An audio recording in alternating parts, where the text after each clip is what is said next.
And we're rolling. It's very cold outside and a little bit rainy, so I'm filming this inside the car and I'm doing it handheld because I want to get a better perspective on this headphone. This is the Philips X2. And the X2 comes after the X1, the L2, and the L1. And I had the L1 and it was a pretty good headphone. I don't remember exactly the sound today because I wrote a review on it, but I don't have the EQ curve. Did a curve on this one. I'm going to show you that real quick. There's the X2, and here we have very mild emphasis in the bass, and we have kind of a little bit of a recess in the lower treble. I think that's around 3 kilohertz, and another little tiny recess around 6 kilohertz. But still, first impressions, an extremely smooth sound. You put this thing on and you listen to it, and unless you're very, very, very picky or have perfect pitch, you're gonna love the sound of this headphone. It is really good. I have a Biodynamic DT1770 that costs $600, and this is better, much better.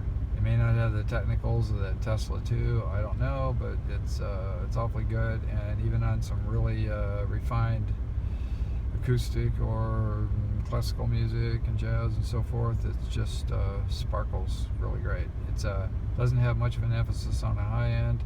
In fact, I'd call it very smooth, and not one of those bright headphones. And bass wise, it's not bassy, but it does have some extra emphasis on the low end and some really good deep impact.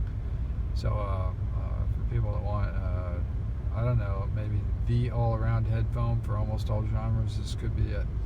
Build quality is exceptional. Came with a 10-foot cable, which I quickly replaced. It's just an average, maybe 3mm thick rubber cable. But it has generic mini plugs on both ends, so I replaced it with this ThinkSound cable, which is a woven cable. It also has generic mini plugs on each end, and it works perfectly. It's only 4.5 feet long, so much better for me. There's where the cable plugs in, right there. And we have a semi-open headphone, so you know it's not going to be something you wear in a noisy place. Let's see if we can do this without covering up the lens here. Turn this around a little bit so we can see this double headband. One size fits all, you know the deal. So the range of adjustment's a little over an inch total, and I fit in the lower end of that. So very small heads, much smaller than my average size head, aren't going to fit this thing, I don't think, unless somebody put some extra padding under that second headband. Large heads should do pretty good in here because there's quite a bit of room after I pull it down. So anyway, that's what it does. You put it on your head and pull it down. Somebody may object to the second headband in there pinching a little bit. Depends on whether you've had any experience with that or not. Ear cups are, this is velour, of course, and they're round. And so how this is going to fit people, my average size ears fit in here snugly.